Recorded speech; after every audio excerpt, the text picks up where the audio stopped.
नमस्कार आप सभी को। बजट पेश हो गया है इस साल का और बजट के बाद ऐसे कौन से सेक्टर हैं जहां पे आप इन्वेस्टमेंट की अपॉर्चुनिटी ढूंढ सकते हैं, क्या बदला है इस बजट ने शेयर मार्केट में, ये सब बात करेंगे आज। आज है आज है आज डेट क्या है? आज है 2 फरवरी। 2 फरवरी संडे का दिन है और हमने जैसे बात किया था कि इस ट्रेंड लाइन पे निफ्टी एक सपोर्ट ले सकता है, तो यहाँ से निफ्टी में एक रिकवरी आई है और जैसा कि उम्मीद है कि निफ्टी में एक sharp up trend counter rally आ सकती है, जो कि निकलने का एक अच्छा मौका होगा स्टॉक से, ऐसे स्टॉक्स जहाँ पे अर्निंग ग्रोथ नहीं आ रही है। ये बातें तो आपको पता ही हैं कि अभी एक काउंटर रैली आ सकती है 1000 पॉइंट्स की निफ्टी में। अगर ये रैली आती है तो आप ऐसे स्टॉक से निकलने का ट्राई कीजिएगा जहां फंसे हुए थे। पहले आपको लग रहा था कि यहाँ से कोई हमें निकाल के ले जाए, खरीदें रखें, आप श्योर नहीं थे कि आपको वो उनमें कब तक रखना है।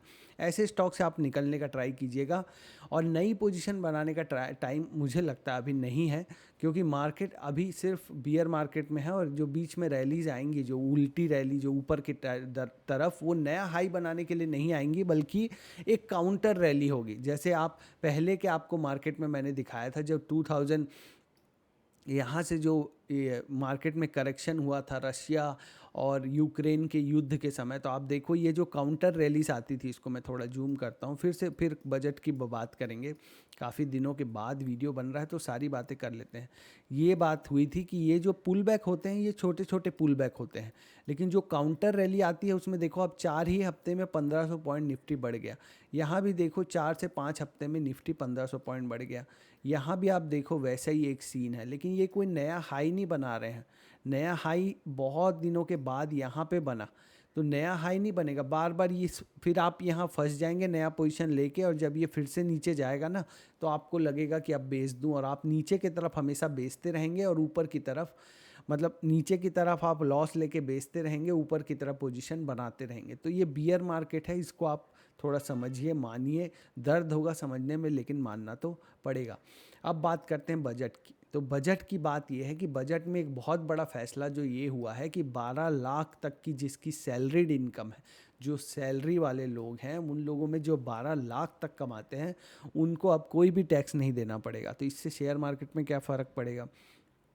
देखो 12 लाख तक वालों को तो नहीं देना पड़ेगा, पहले 7 लाख के ऊपर देना पड़ता था, तो वो पैसे तो बचेंगे ही उनके। अब अगर मैंने देखा था कि जो 12 लाख तक की इनकम वाला है वो 60 से 80 हज़ार तक का टैक्स देता था, तो वो पैसे उसके बच गए।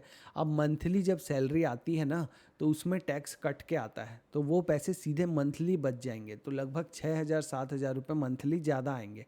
जो ज़्यादा भी इनकम कमाते हैं, 20 लाख 22 लाख जिनकी सालाना इनकम है, तो उनको भी 80,000 1 लाख तक का फ़ायदा होगा टैक्स में, और हर महीने 6 से 8 हज़ार रुपये है उनके भी ज़्यादा आएंगे। अब ये 6 से 8 हज़ार गवर्नमेंट क्यों दे रही है? क्या उनको पड़ी है? क्योंकि इकोनॉमी स्लो हो गई है, जीडीपी का नंबर आपने देखा होगा कम आया है। तो जब हमारे पास पैसे आएंगे ना, जो सैलरी वाले उनके पास पैसे बचेंगे, तो सरकार को ये उम्मीद है कि हम वो पैसे खर्च करेंगे, कुछ जाके खरीदेंगे। जब वो खर्च करेंगे तो क्या होगा? इकोनॉमी का पहिया चलने लगता है। अगर हम कुछ खर्च करेंगे तो वो चीज़ बनानी भी पड़ेगी, बनाएंगे तो किसी को रोज़गार भी मिलेगा, ऐसे करके इकोनॉमी का पहिया चलता है। अगर हमें गवर्नमेंट क्या करती है, जब उनको मार्केट इकोनॉमी को चलाना होता है ना, तो वो देखा होगा आपने, गवर्नमेंट सर्वेंट्स जो होते हैं सरकारी नौकरी में, उनका एचआरए बढ़ा देती है, घर के लिए जो पैसे, या उनको किसी तरीके से पैसे दे देती है ताकि वो लोग जाके खरीदी करें। अब अगर कोई घरों की डिमांड बढ़ाएगा, घर मान लो नए खरीदना है, तो घर बनाने भी तो पड़ेंगे, जब बनाएंगे तो सीमेंट की बिक्री बढ़ेगी, उसमें जो लेबर काम करेंगे उनको रोज़गार मिलेगा, इस तरीके से इकोनॉमी का पहिया चलता है। तो गवर्नमेंट ने बहुत बड़ा एक शिफ्ट किया है इंफ्रास्ट्रक्चर से कंजप्शन पे, इस बात को आप समझिए। पहले इंफ्रास्ट्रक्चर पे बहुत ज़्यादा जोर था पिछले 10 साल में गवर्नमेंट का, कि इंफ्रास्ट्रक्चर डेवलप करना है, और वहाँ मैक्सिमम पैसा जा रहा था। अभी क्या है, अभी उन्होंने अपना ये जो इनकम टैक्स था ये कम करके कंजप्शन को बढ़ावा दिया है। तो अभी आप देखोगे जैसे ये अनाउंस हुआ है, तो उससे पहले से ही, क्योंकि न्यूज़ तो पहले से ही पता होगी ना, बजट किसी ने तो छापा ही होगा, किसी ने फ़ोटोकॉपी ली होगी, किसी ने लिखा होगा, तो इनसाइडर्स भी पोजीशन बनाते रहते हैं। तो यहाँ पे आप देखोगे कि ये जो यहाँ से पुल बैक आया है, अभी उम्मीद है कि एफएमसीजी और कंजप्शन का जो सेक्टर है वहाँ पे एक अच्छी रैली देखने को मिले। तो ये तो निफ्टी का चार्ट है वीकली।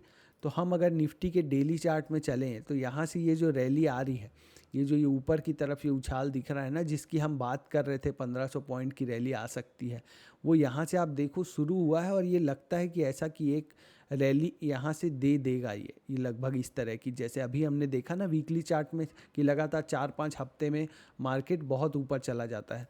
तो यहाँ पे आप देखोगे एक ही हफ्ता हुआ है, अभी 3-4 हफ्ते ऐसे आ सकते हैं, हो सकता है ये और नीचे जाने के बाद दे, लेकिन जबकि ये ट्रेंड लाइन है तो ऐसी उम्मीद है यहीं से आ जाएगा।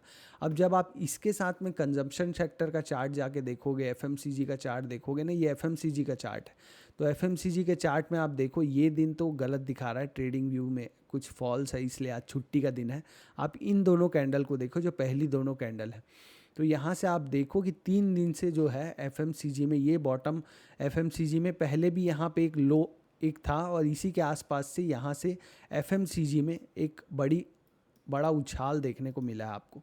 यहाँ से आप देखोगे तो ऑलमोस्ट 6% एफएमसीजी सेक्टर बढ़ा है, ठीक है। और वैसे ही आप कंजप्शन सेक्टर का भी चार्ट देखोगे तो ऊपर बढ़ा है। अब ये इतना क्यों बढ़ा बजट के दिन? क्योंकि जब अर्थव्यवस्था में पैसे जाएंगे लोगों के पास तो लोग कहाँ खर्च करेंगे?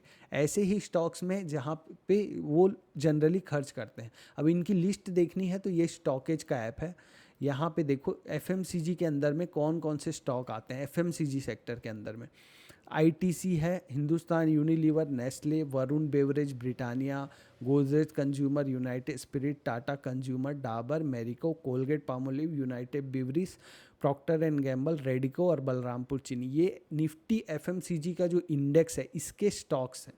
और इसमें अगर आप गेनर्स देखोगे बजट के दिन में, मैं अपने आप को थोड़ा छोटा कर देता हूँ क्योंकि मार्केट से बड़ा तो कोई है ही नहीं।